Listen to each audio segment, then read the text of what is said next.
Okay, now imagine a technical trail that takes you up to dizzying heights above Kelowna with incredible views of mountains and lakes. Okay, now imagine descending that trail at night just so you can stay up at the top and take some beautiful night shots of Kelowna. Well, that's what we're up to today as I guide you to City on the Edge of Forever, a 9-kilometer, 3-hour loop through the Rose Valley Regional Trail Network in West Kelowna. This is the trail underfoot.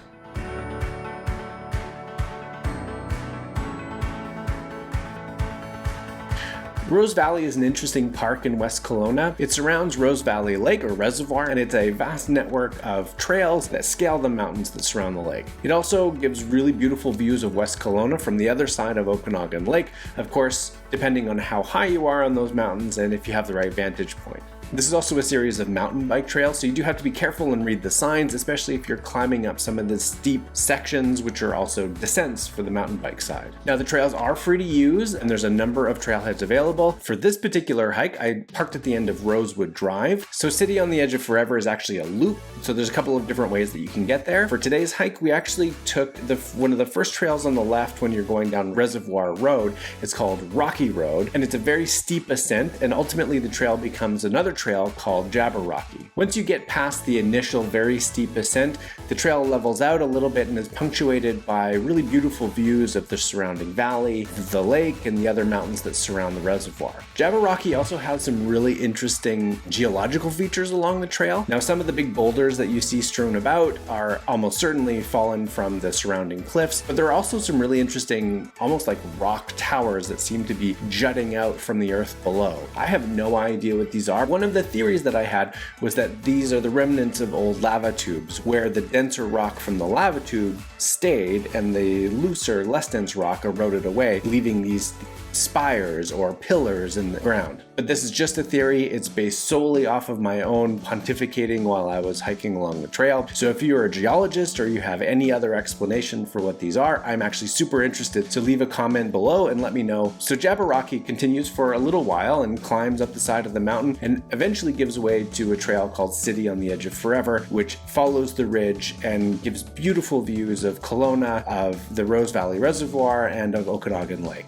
Eventually, you reach a rocky outcropping right at the summit of that ridge, which gives you unimpeded views of Kelowna and the valley.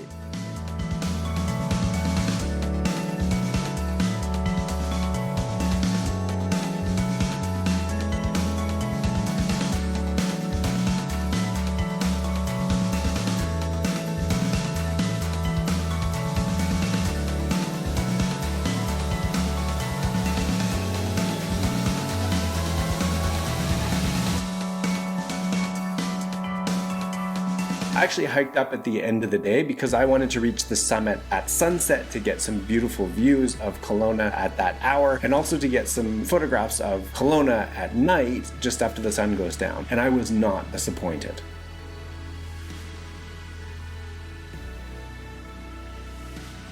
So I stayed up there for about an hour and I absolutely loved it. But coming back down, I ended up doing in the dark. I didn't capture much footage of the way back down because, well, there wasn't much to film. But City on the Edge of Forever actually follows the ridge and then starts descending back down towards the reservoir. It does some switchbacks on its way back down, and there's actually some really beautiful geological features that you can see on the way down, including this rock archway, which is really cool to see during the day. Of course, I have no footage of that because it was, well, pretty dark. So the trail is actually considered difficult during the day. It has some very loose sections, some very steep sections. So I would not attempt this in the dark unless you have a really good sense of this trail and have hiked it many times before. Personally, I have done this hike on many occasions, so I felt pretty confident going down. But even there, I lost my footing on the loose gravel several times and carved up my hands as a result. In total, I clocked about 9 kilometers and it took me about 4 hours. Now that said, I did spend quite a long time at the summit taking pictures and capturing video and just enjoying the view. So realistically, you can probably look to do this hike in about 3 hours or so. Overall, this is a challenging hike, but it rewards you with some pretty outstanding views of Kelowna and the valley. But what do you think? Have you enjoyed a sunset from Rose Valley? Let me know in the comments. And of course, as always, let me know where you think I should go next. See you next time.